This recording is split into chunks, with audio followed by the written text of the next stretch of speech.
And that ended up being the smokescreen that worked to his advantage. Well, yes, before that, he had this sort of hard-natured reputation, and after that, people were feeling sorry for him. Can you imagine people feeling sorry for Rahm Emanuel? Nobody got to ask him, what are you going to do when you become mayor? All we focused on, unfortunately, was, do you live in Chicago? Do you not live in Chicago? And honestly, if this had been any other candidate, I don't think he would have been ruled that he was living in Chicago. Let's look at the city council. They're seeking a watchdog, and let's look at the watchdog possibly being paid through some quite interesting funds. I want to look at another piece here, and hopefully I can find it before we run out of time. Rahm Emanuel is using money from not-for-profits to pay for the transition team costs. Whoa. Wrote proposals to the Joyce Foundation and a few others. And to the tune of $200,000, they've agreed to pay this. So what do you think? I mean, is this just a matter of Rahm Emanuel being resourceful enough to know how to get funds? We saw how he used his brother and some prominent Hollywood types to raise in excess of $12 million. So, Kathy, what do you think? Is this just Rahm Emanuel using his power and influence to say, look, before I get into office, let's take care of this transition team, and I'm not going to pay for it. Let's get some not-for-profits to pay for it. I think that has a lot to do with it, and also the budget crisis that we're facing. He can't use any of that to show. He wants to show that he is resourceful. So what better way to do that? Yeah. Before he gets in. Yeah. Ray? We're going to have the Rahm Emanuel machine. Oh. And listen, politics, I've covered every mayor from daily to daily, and all of them. The one I liked the most, I have to admit, was Harold Washington. Yes. Funniest, nicest guy in the world, and genuine. The one that I thought was the most newsworthy was Jane Byrne. She made more news faster than anybody. Rahm Emanuel is this tough guy. He's kind of like a combination of a political consultant and a mayor, all wrapped up in one. And I think that's going to get him in trouble. I think that's going to be his downfall.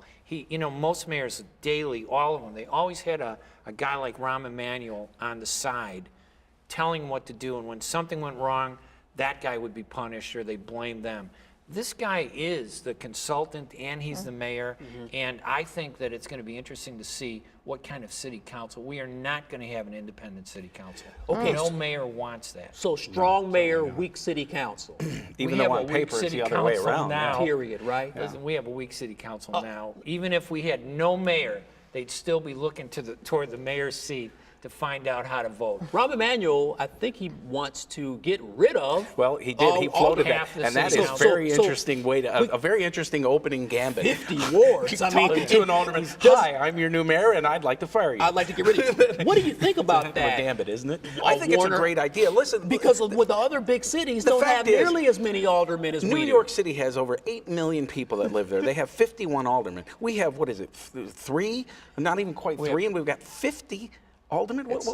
That doesn't even make any sense. $110,000 a year. Right, we could save millions. I called the salary of aldermen in this city exorbitant, and there was an alderman, I'm not going to mention his name, he's got an election coming up. There was an alderman who said, oh, Gerard, though that salary isn't exorbitant. And I'm like, well, what in God's name do you do? And Kathy, what do you think? Should we get rid of some of these aldermen? Well, someone made a point, 25 police districts, 25 wards. I don't know if we need to go down to 25, but 50 seems just a little bit too much. Yeah. It can be done. We could trim. I think we can too. In the ward, when you look at a ward map, it looks like it's so jagged. You think Where's Waldo is confusing. Right. You look at a ward map and it's like, well, what's up with these, peninsula? But the question is, can we get it on a ballot? That's the question. Listen, I don't think it'll ever happen. Listen, the real question goes back to what Chicago is really about. In principle, I like the idea of bringing it down to 25, maybe 30 wards. The problem is, though, that when you eliminate, who's going to be eliminated, and it starts impacting on racial voices. It's not going to reflect the racial makeup of the city of Chicago, and you're going to see the powers ending up taking over these wards, and I think a lot of minority communities will lose representation. But then maybe not on the flip side because we have, 18 or 19 black aldermen? It doesn't matter. You go into these different wards where you have like a white alderman that gets out 70% of their vote, and you go into an African American community where maybe they get out 60% of their vote, and then you go to a Hispanic community where they might get 20% of their vote out. I'm telling you, all the Hispanics would lose their seats. African Americans would probably lose half of their seats. And the politicians who are deciding, who draw the map, if they left it up to us, we would have a fair map. Yes, we But would. it's not up to us. So the principle is some politician is thinking, yeah, I'm going to make more money and I'm going to increase my power if we can reduce it. I Isn't don't that like just that. the rub? Which ones would be left? That's the But question. Yeah. and I know one ward we won't get rid of, and that's the ward with Amaya Pawar in it. The Asian American The one, yes. wins first was one, it the right? 47th ward? Right. First ever. He gets in there, pounds the As pavement. soon as he gets there, then they He tell him wa- we're going to get rid of your ward. Unbelievable. Yeah, well- you know. Welcome to politics. Let's talk about, in closing here, let's talk about Chicago and the budget crisis in this city. Can Rahm Emanuel, can the city council, can big business turn this thing around? We've got Walmart proposing to build more stores on the south and west side. Not necessarily a silver bullet. We have some companies talking about leaving the Chicago area. Nothing really concrete have, there. yeah. And some have, absolutely. You've got Indiana and New Jersey courting Illinois businesses saying, look, your governor doesn't have a clue. Your business is bad there. Move to New Jersey. Look at all the move business to we've lost Indiana. at McCormick Convention Center over the past several years, and even Mayor Daley's been struggling to get that back up. That's right. Can the new administration turn this thing around, Kathy? They can try.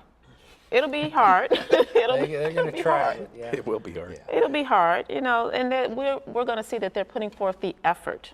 But will it really materialize? I'm not sold on that yet. That's right. And can one mayor do that? I think the big question is going to be how Rahm can work with the unions, because they are not the best buddies in the world. Rahm was the NAFTA guy in the Clinton years, and that was one of the reasons why a lot of the unions here in the city would not support him for mayor. And they're still very, they look at him contentiously. They are not sure that they can trust him. And he has been, mildly anti-union for a Democrat. So, but the question is, can he get them to make concessions? And we had this recent story out about the truck drivers here in the city. 200 some truck drivers just driving like chauffeurs, driving back and forth and doing nothing else the rest of the day, driving somebody to a work site, and then just sitting there and eating lunch and watching the people walking by at $90,000 a year. On the clock. On the clock. On a contract that's in place until 2017. The biggest problem Chicago has in their budget is the commitments that they've made to the unions. I'm a big union person, but at the same time, I think that if he can maintain this distance from the unions lose out, because in order to bring the city back to even keel, the next mayor has to cut back on all the money that we pay into pensions. They have to find a new system, not just with going forward, but they have to look at this very generous pension system that we've approved in the city of Chicago. And if the unions are fighting with them, that's the one card he has. Right. Fine. Yeah, you know what? But this is a union city. Indeed, it time. is. He may Big not time. get reelected in 4 Right, years, right. but he may not Let's hope care. he can fix it. Right. The city of big shoulders, the city of big unions. Ray, as we close, Cub fan or Sox fan? Baseball's right around the season. Talk to me. Cub fan. Cub fan, talk to me, Warner. I was born in Cincinnati, so you're all going to boo me when I say the Reds. Oh, that's rotten. That's rotten. Kathy, Cub fan. White Sox. White Sox. Good. Okay, we got a split decision here. I love this. South side. South side of the I'm a Florida. Cub fan. Okay, I'm I got that South out side quick. too, but I Okay, love the Cubs. basketball season. We're gonna close with the Chicago Bulls. Thank God for Derrick Rose. Will the Bulls get through the East in the playoff? Will the Bulls get to the finals? Can the Bulls win it all? Kathy Chaney. I believe they can. they Derrick can do Rose it? is doing a phenomenal job, and he's setting a great example. I believe they can.